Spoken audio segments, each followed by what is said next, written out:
அனைவருக்கும் வணக்கம். மாண்புமிகு இதய தெய்வம் புரட்சித் தலைவி அம்மா அவர்களின் அருளாசியோடு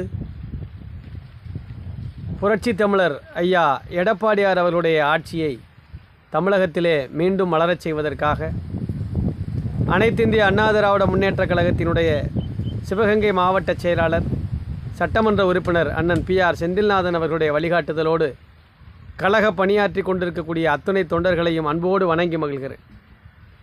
புரட்சி தமிழர் அண்ணன் எடப்பாடியார் அவர்கள் ஒரு ஏழை பங்காளர்.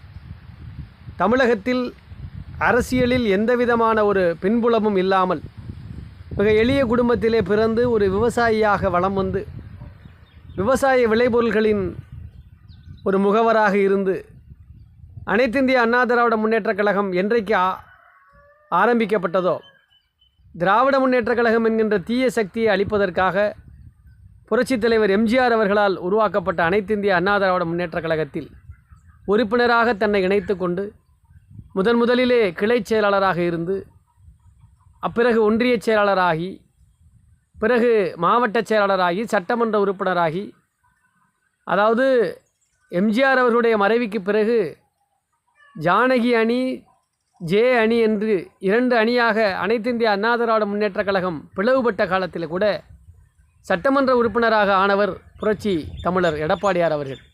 ஒரு நீண்ட நெடிய பயணத்திற்கு சொந்தக்காரர் கழகத்தினுடைய பொதுச் செயலாளர் எடப்பாடியார் அவர்கள். ரொம்ப எளிமையானவர். அவர் ஒரு விவசாயி. நான் போன சட்டமன்ற எலெக்ஷனில் மாண்புமிகு முதலமைச்சராக இருந்து தேர்தல் பணியை ஆற்றுகிற பொழுது நான் அவரை சந்திக்கிற வாய்ப்பு, தூரத்திலிருந்து ஒரு வாக்காளனாக சந்திக்கிற வாய்ப்பு கிடைத்தது.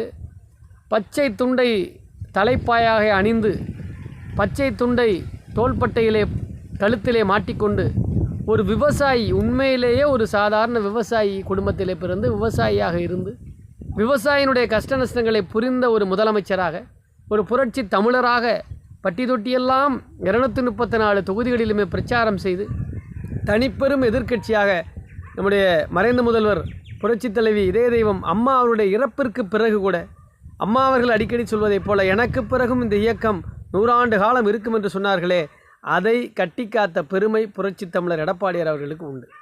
நீங்கள் திமுக 2021 திமுக பல்வேறு கட்சியினுடைய கூட்டணி வைத்து கூட பெரிய 200 சீட்டை பிடிக்கல, ஒரு சொற்ப சீட்டில் தான் ஜெயித்தாங்க. இன்னும் சொல்லப்போனால் பல்வேறு எம்எல்ஏக்கள் 2000, 5000, 6000 ஓட்டில் தான் வித்தியாசத்தில் ஜெயிச்சிருக்காங்க. நிச்சயமாக அந்த காலகட்டத்திலுமே 2021 அனைத்து இந்திய அண்ணா திராவிட முன்னேற்றக் கழகம் தான் ஆட்சி அமைத்திருக்கும். சில வஞ்சக சூழ்நிலையால் தான் அந்த சீட்டு குறைஞ்சு இன்றைக்கும் தனிப்பெரும் எதிர்க்கட்சியாக இன்றைக்கு புரட்சி தமிழர் தலைவராக இருக்கிறார்கள் என்றால் அவருடைய படிப்படியான அரசியல் வளர்ச்சி, படிப்படியான அரசியல் வளர்ச்சி பாதை இன்றைக்கு தமிழக அரசியலில் இன்றைக்கி எடுத்துக்கோங்க. ஸ்டாலின் எடுத்துக்கோங்க, உதயநிதி எடுத்துக்கோங்க, பல்வேறு கட்சி தலைவர்கள் எடுத்துக்கோங்க. ஆனால் புரட்சி தமிழர் எடப்பாடியார் அவர்கள்தான் கிளை செயலாளரிலிருந்து படிப்படியாக வளர்ந்து ஒரு ஏழை பங்காளன், தமிழகத்துடைய முதல்வராக 4 ஆண்டு காலம் இதய தெய்வம் புரட்சி தலைவி அம்மாவுடைய மறைவுக்கு பிறகும் 4 ஆண்டு காலம் இந்த கட்சியையும் ஆட்சியையும் கட்டமைத்து ரொம்ப யார் ஏழைகளுக்கும் எளிய மக்களுக்கும் என்ன தேவை என்பதை புரிந்து அவர்களுக்கு செய்து மிகப்பெரிய ஒரு இலக்கணத்தோடு ஆட்சியை கொண்டு சேர்த்தவர்கள் புரட்சி தமிழர் எடப்பாடியார் அவர்கள். அந்த ஆட்சி வேண்டும் என்று மக்கள் இன்றைக்கு துடித்து கொண்டிருக்கிறார்கள். அந்த ஆட்சி தான் இன்றைக்கு தமிழகத்தை காப்பாற்றும் என்று மக்கள் துடித்து ஏங்கி கொண்டிருக்கிறார்கள். இன்னும் ஒரு 6-7 அமாவாசை காலம் முடிந்து திமுக தூக்கி எறியப்படும், தீய சக்தி திமுக தமிழகத்திலிருந்து விரட்டி எறியப்படும். அந்த காலம் மிகப்பெரிய அளவிலே மிக வேகமாக இருக்கிறது. மக்கள் காத்திருக்கிறார்கள். ஏன் புரட்சி தமிழர் எடப்பாடியார் அவர்களை தமிழகத்தினுடைய ஒரு அரசியல் பிம்பமாக, அரசியல் எதிர்காலமாக நாங்கள் கருத வேண்டும் என்று சொன்னால், படிப்படியான அரசியல் பயணத்தை முன்னெடுத்தவர்களால் தான் ஏழை எளிய சாமானிய மக்களுக்கு என்ன பிரச்சனை என்பதை அவர்கள் பார்க்க முடியும். மற்றவங்களுக்கு அது தெரியாது.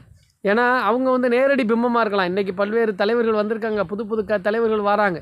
நேற்று வரையில் சினிமாவில் இருக்காங்க, கோடி கோடி சம்பாதிக்கிறாங்க. இன்றைக்கி நாங்கள் உடனே முதல்வர் ஆகணும்னு நினச்சி வராங்க. இன்னும் சில பேர் மிகப்பெரிய அரசியல் சக்தியினுடைய பிம்பமாக நிற்கிறாங்க. ஏழை குடும்பத்திலேருந்து யாரும் வரல, படிப்படியான அரசியலேருந்து வரல. நல்லா பார்க்கணும். இன்றைக்கி துணை முதல்வராக இருக்கிறார் உதயநிதி. அவருக்கு பிம்பம் யார்? அவங்க தாத்தா கலைஞர் அவர்கள், அவங்க அப்பா முதல்வர். அந்த பிம்பத்தில் அவர் துணை முதல்வராக வர்றது பெரிய ஆச்சரியம் கிடையாது. அதே மாதிரி இன்னொரு கட்சியினுடைய மாநில தலைவராக இருக்கார் ஒருத்தர். அவருக்கு பிம்பம் நாட்டினுடைய சக்தியே மிகப்பெரிய பிம்பம். அவரும் வந்து தன்னை பெரிய அளவில் பிரகடனப்படுத்தி கொள்வதில் பெரிய பிம்பம் மக்கள் மத்தியில் எடுபடாது. இன்னொருத்தர் நேற்று முளைத்த காளான், ஒரு கட்சி ஆரம்பிச்சுட்டு நாளைக்கு முதல்வருங்கிறாரு. அவருக்கு நேற்று வரைக்கும் பிம்பம் சினிமா. அப்போ அப்பாவி இளைஞர்களுடைய அந்த பிம்பம்.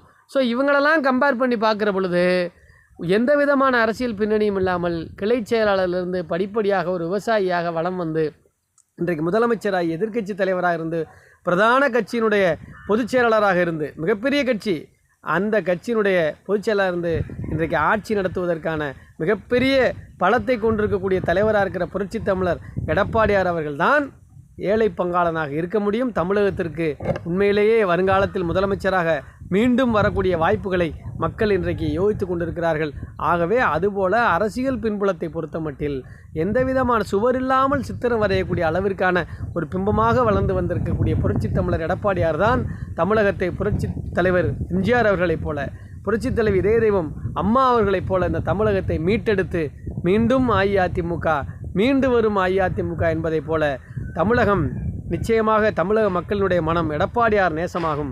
நிச்சயம் 2026 அதிமுக வசமாகும். அதற்கு ஏழை பங்காளன் புரட்சி தமிழர் எடப்பாடியார் ஆட்சி மீண்டும் வருவதற்கு அனைவரும் ஒன்றிணைந்து பாடுபடுவோம். அப்பொழுதுதான் தமிழகத்திலே பாலியல் குற்றங்கள் தவிர்க்கப்படும், பெண்கள் பாதுகாப்பு மேம்படுத்தப்படும், ஏழை பங்காளர் வரி குறைக்கப்படும், விலைவாசி உயர்வு தடுக்கப்படும் என்று சொல்லி விடைபெறுகிறேன். நன்றி, வணக்கம்.